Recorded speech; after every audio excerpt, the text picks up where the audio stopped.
negates the Persian numerical advantage. Passes are a marvelous thing. One might ask, for example, why has Switzerland never been invaded? Because of passes. One man with a rifle can hold a division down if the pass is narrow enough. In the ancient world, you can't fight with any more men than you can hit front on front. So if you can narrow that front on front to a few hundred men or a few dozen men, then a number of 100 men can hold up 100,000 men. As often happened in the ancient world before the battle, Xerxes first tried to negotiate with Leonidas. He sends a message saying, "You're grossly outnumbered. You're facing the best army in the world. Don't be stupid. Lay down your weapons and you will live. Otherwise, you're all going to die." And of course, Leonidas doesn't take too kindly to that. Then comes the most famous line right out of Herodotus. The messenger says, "Be prepared to die. Our arrows will block out the sun." To which Dionysius, Leonidas' lieutenant, replies, "Then we shall have our battle in the shade." And that right there pretty much sums up what this battle was going to be about. The Spartans were the finest, toughest soldiers in Greece. The 300 Spartans who were sent to Thermopylae were the Delta Force of the ancient world. Their job was to hold that pass or to die trying. Leonidas and his warriors assumed their standard fighting formation, the phalanx.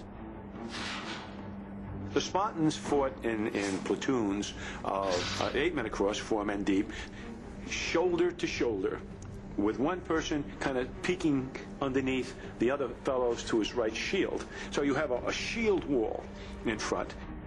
It's going to be essentially a wall of bronze and wood and muscle, just standing there sort of gleaming in the sunlight. All Greek soldiers are heavy infantry called hoplites, named for the large round shield they carry, referred to as the hoplon. Made from a concave piece of wood and covered with a thin sheet of bronze, the shield is about 3 feet in diameter and weighs up to 20 pounds. The hand grip of this shield came in about the 6th century BC, and it was called the Argive grip, and it revolutionized warfare. Older shields were gripped by a single handle in the middle. On the Argive shield, the soldier passed his arm through a leather loop in the middle and held onto a handle near the rim, giving him more leverage. So you grabbed the end of the shield, and the center of the arm held it. Now, if you think about what you can do with that shield, much more force can be applied. The Spartans were known for painting personal images on their shield's face. There's a story of the Spartan who had a fly, a life-sized fly, on his shield. And when his friends asked him why, he said he would get so close to the enemy that that fly would look like a lion. King Xerxes fulfills his promise to block out the sun. He orders nearly 5,000 archers to launch their missiles. Xerxes' archers are tribesmen from all corners of his empire. They likely supply their own bows, which tend to be made of date palm wood, a cheaper material that diminishes its firing power. And from over a football field away, the arrows raining down on the Greeks have trouble penetrating the hoplites' heavy armor.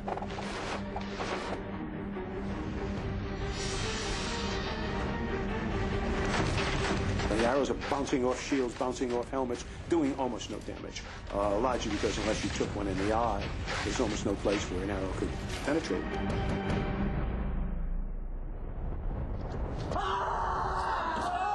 In addition to his shield, the hoplite's Corinthian helmet helps keep him protected from the Persian arrows. The helmet originated in Greece around the 7th century BC. Made from a single piece of bronze, the helmet offered maximum head protection for the hoplite. But these helmets were heavy, weighing about 10 pounds, and restricted the soldier's hearing and vision. While most helmets are adorned with a horsehair crest running down the center, Spartan officers like Leonidas would have worn a helmet with the crest running side to side. Some historians believe that the Spartans most likely wore a bronze cuirass for torso protection. Most hoplites at the time, however, wore sophisticated lamellar armor. Its strength comes from its layered design, made by gluing strips of heavy linen, leather, and thin bronze together. The lamellar armor forms a type of ancient Kevlar. Believe it or not, multiple strips of leather and linen could withstand a spear thrust. It wouldn't penetrate a spear or arrow thrust. Abandoning the missile attack, 10,000 Persian light infantrymen charge at the Greeks. Over 1 million pounds of muscle, bronze, and wood are about to collide in the Thermopylae Pass.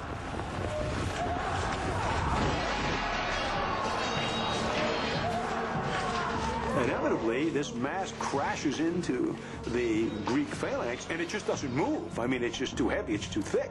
The pressure from the back is holding it forward. The Greeks stop the crushing charge. Now they go on the offensive.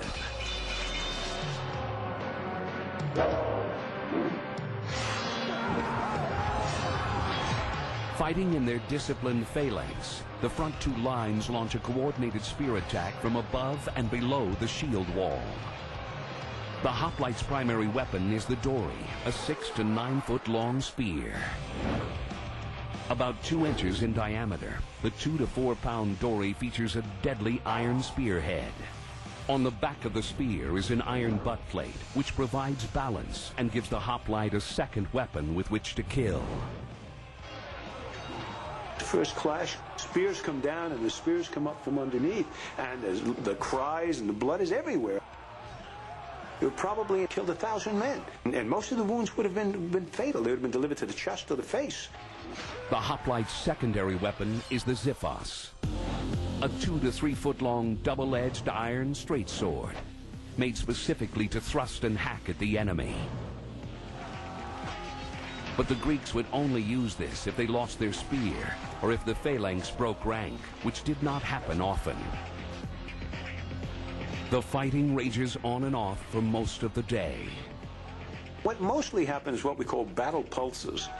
The two sides would hack at one another and bang at one another for a few, maybe sometimes only a few seconds, 10, 20 seconds, then they'd break off again.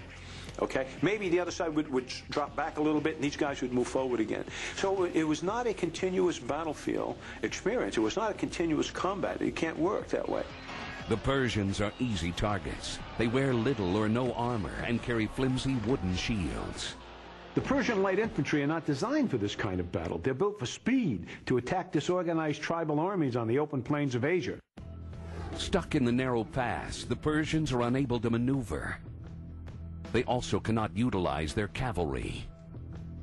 The steepness of Mount Koleodromos on one side and the Aegean Sea on the other prevent a Persian cavalry flanking maneuver. If you look at the two Greek battles that we study most often, which is Marathon and Thermopylae, what you'll see is the brilliance of Greek commanders in selecting terrain where the Persians could not bring their cavalry to bear. At Marathon, they never got it off the ships, and even if they did, it wouldn't make any difference because the Greeks had wedged themselves into a narrow front. And same at Thermopylae, cavalry would have been totally useless. With each battle pulse, more and more Persians are slaughtered. There is no mercy, only death. And it was just carnage the first day. The Spartans formed up shoulder to shoulder like a great rock and let the waves of the Persians just break on them. The Persians began to get the message that maybe it wasn't such a great idea to launch themselves in wave after wave against these guys, each one of whom had the equivalent of our very best special forces training. At the end of the day, the 300 Spartans and their Greek allies kill any remaining Persians.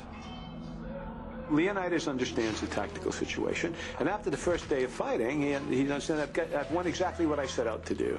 I'm holding up one of the largest land armies ever to attack Greece. I've got it funneled up here, and so far, they can't do anything to stop it.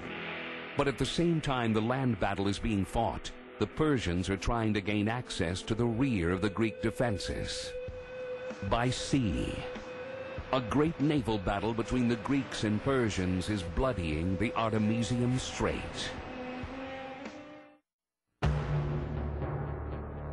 In the Thermopylae Pass, the mighty King Leonidas and his Spartan warriors are successfully fending off an attack by the Persian light infantry.